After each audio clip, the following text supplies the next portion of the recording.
इस वीडियो में हम लोग देखेंगे क्लास 8वीं गणित प्रश्नावली 2.2 के क्वेश्चन नंबर 4 और क्वेश्चन नंबर 5 को देखेंगे। चलिए इसको कॉपी पे नोट कर लेते हैं, इसके बाद समझाने का प्रयास करते हैं।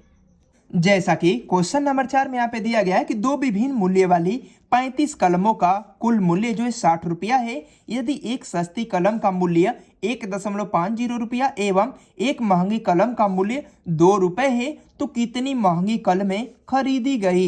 यहाँ पे बोला गया कि दो प्रकार की कलमें हैं, एक महंगी कलम बताया गया है और एक सस्ती कलम बताया गया है, और जो कुल कलमों की संख्या है वह 35 है। और बोला गया कि जो महंगी कलम का मूल्य है वह 2 रुपए है, जबकि सस्ती कलम का मूल्य 1.5 रुपया है। तो कितनी महंगी कलमें खरीदी गई बताना है। तो सबसे पहले हाल में हम लोग लिखेंगे कि माना कि महंगी कलमों की संख्या, जो महंगी कलमों की संख्या है उसको हम लोग x मान लेते हैं, तथा सस्ती कलमों की संख्या मानते हैं इसके बाद, तथा सस्ती कलमों की संख्या, जो सस्ती कलमों की संख्या है वो कुल कलमों में से x को घटा देंगे तो निकल जाएगा। तो लिखेंगे 35 माइनस x। अब इसके बाद चलेंगे हम लोग प्रश्न से। यहाँ पे बोला गया कि सस्ती कलम और महंगी कलम को जोड़ना है, तो महंगी कलम x है और सस्ती कलम कितना है 35 माइनस x। जो दोनों कलमों का खरीद कर कुल मूल्य है योगफल करना है तो वह 60 रुपए के बराबर आता है। और यह महंगी कलम का मूल्य है तो महंगी कलम का मूल्य x माने हैं और यह 2 रुपये का मिलता है, इसलिए इसमें 2 से गुणा कर देंगे। और यह सस्ती कलम का मूल्य है, यह 1.50 का मिलता है, इसीलिए इसमें इतना से गुणा कर देंगे और बराबर 60 का 60 रख देना है। इसके बाद हम लोग इसको हल कर लेंगे। इसके बाद हम लोग 2 में x से गुणा कर देंगे तो 2x हो जाएगा, प्लस का प्लस 1.50 में 35 से गुणा करेंगे तो 52.5 हो जाएगा, और प्लस ले माइनस में गुणा कर देंगे तो माइनस हो जाएगा, और 1.50 में x ले गुणा कर देंगे तो उतना ही हो जाएगा, और बराबर में 60 का 60 रख देंगे।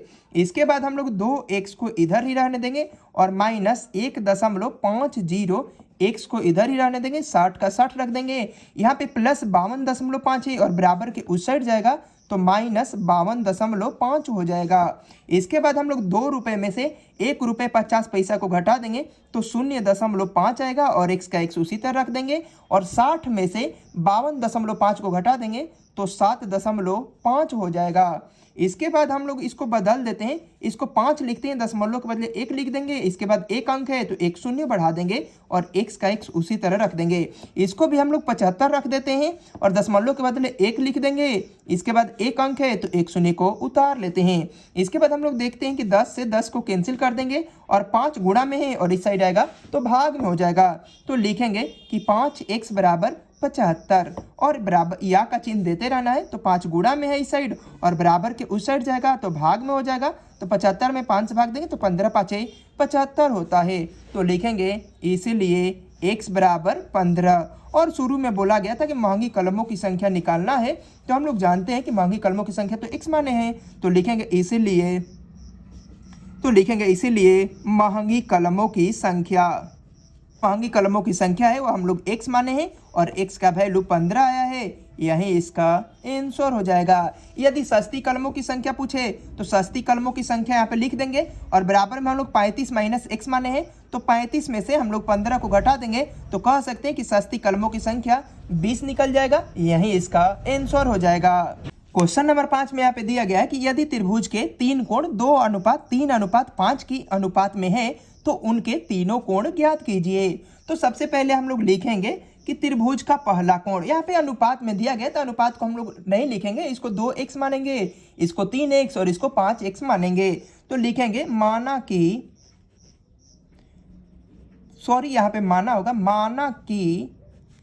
त्रिभुज का पहला कोण, तो त्रिभुज का पहला कोण है, इसमें 2 दिया गया तो 2 और इसके साथ में x मानेंगे।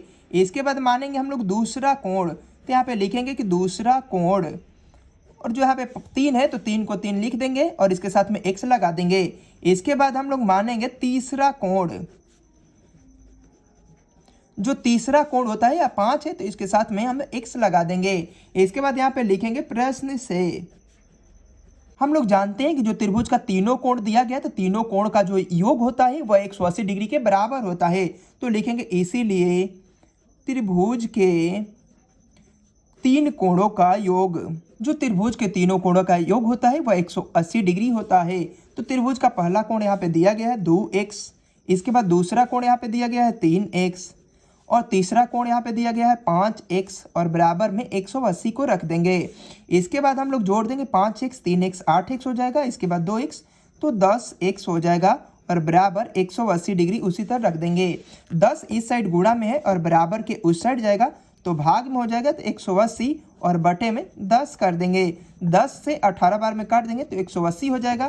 तो लिखेंगे इसीलिए x बराबर 18। हम लोग को अभी तीन कोण ज्ञात करना है, अभी कोण नहीं निकला है बल्कि अभी x का वैल्यू निकला है। तो लिखेंगे पहला कोण, यहाँ पे लिखेंगे पहला कोण और पहला कोण को हम लोग माने थे 2x, तो 2 का 2 उसी तरह रख देंगे और x का मान यहाँ पे निकाल लिए 18 डिग्री और 18 में 2 से गुणा कर देंगे तो 18 दूना का 36 डिग्री हो जाएगा। इसके बाद हम लोग लिखेंगे दूसरा कोण, तो दूसरा कोण को हम लोग माने थे 3x मान लिए थे तो 3x लिखेंगे, 3 का 3 उसी तरह, x का मान यहाँ पे निकाल दिए 18 और 18 में 3 से गुणा होता है तो 18 3 54 होता है, इसको 54 डिग्री रख देंगे।